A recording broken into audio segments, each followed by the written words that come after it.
បាទសួស្តីពុកម៉ែបងប្អូនអរគ្នាថ្ងៃនេះយើងមកមើលពីរបៀបនៃការបង្កើត account ក្រក់ឲ្យបាន super ក្រក់7ថ្ងៃបាទអញ្ចឹងខ្ញុំ recommend ឲ្យអ្នកគ្នាប្រើ VPN ទៅអាមេរិកឬក៏ UK បាទអញ្ចឹងអ្នកគ្នាធ្វើការចាក់ទៅ server ណាមួយក៏បានដែរឥឡូវខ្ញុំចាក់ទៅខាង UK បាទបន្តមកទៀតអ្នកគ្នាធ្វើការបើកbrowser Chrome មកក៏ប៉ុន្តែអ្នកគ្នាត្រូវបើកនៅលើ profile ថ្មីបាទដើម្បីកុំឲ្យជាប់ IP ខ្មែរបាទអញ្ចឹងអ្នកគ្នាត្រូវតែសាញ Gmail របស់អ្នកគ្នាចូលឲ្យស្រេចមកនៅក្នុង browser ហ្នឹងឥឡូវខ្ញុំបង្កើត shortcut មួយយើងដាក់ថា gmail.com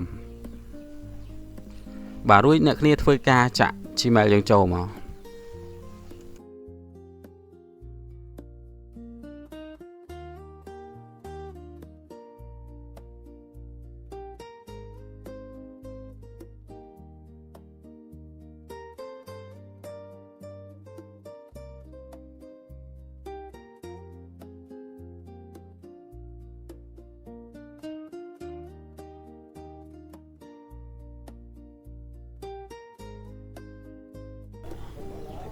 បាទបន្តមកទៀតអ្នកគ្នាធ្វើការបើក tab ថ្មីមកយើងវាយពាក្យថា croc.com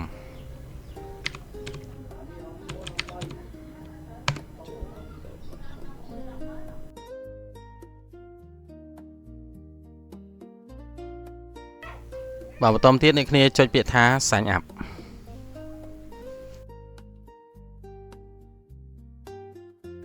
បាទអញ្ចឹងនៅកន្លែងនេះអ្នកគ្នាអាចសាញជាមួយនឹង account X ឬក៏ Gmail អ្នកគ្នាគួរតែសាញជាមួយនឹង Gmail របស់អ្នកគ្នាទៅបាទករណីដែលអ្នកគ្នាអត់ទាន់មាន Gmail ទេ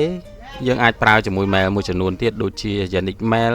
Outlook Mail និយាយទៅឲ្យតែ mail ដែលអាចផ្សាយកូដបាន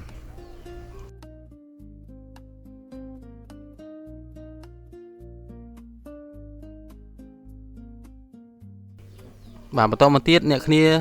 បន្ទាប់ពីបង្កើត account ក្រក់ហើយអ្នកគ្នាមើលមកខាងស្ដាំដៃឃើញគេដាក់ថា super ក្រក់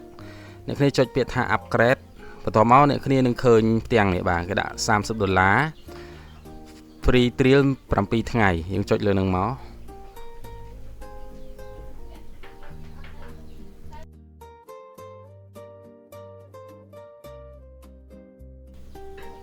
បាទបន្ទាប់មកទៀតនៅកន្លែងនេះនៅកន្លែងpayment នេះគឺអ្នកគ្នាត្រូវធ្វើការបំពេញ payment របស់អ្នកគ្នាចូលមកដូចជា ABA អីចឹងណាបាទអញ្ចឹងអ្នកគ្នាគួរតែដាក់កាត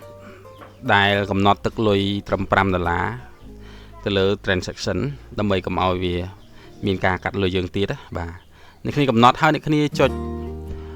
save ទៅគឺអ្នកគ្នានឹងទទួលបានកម្រង super ក្រក់បាទចំពោះ super ក្រក់គឺអ្នកគ្នាអាចធ្វើការ generate video បានរហូតដល់10វិនាទីបាទហើយយើងអាច generate បានមួយថ្ងៃដល់ទៅ100វីដេអូបាទអញ្ចឹងអានេះវាល្អមែនតើសម្រាប់យើងប្រើប្រាស់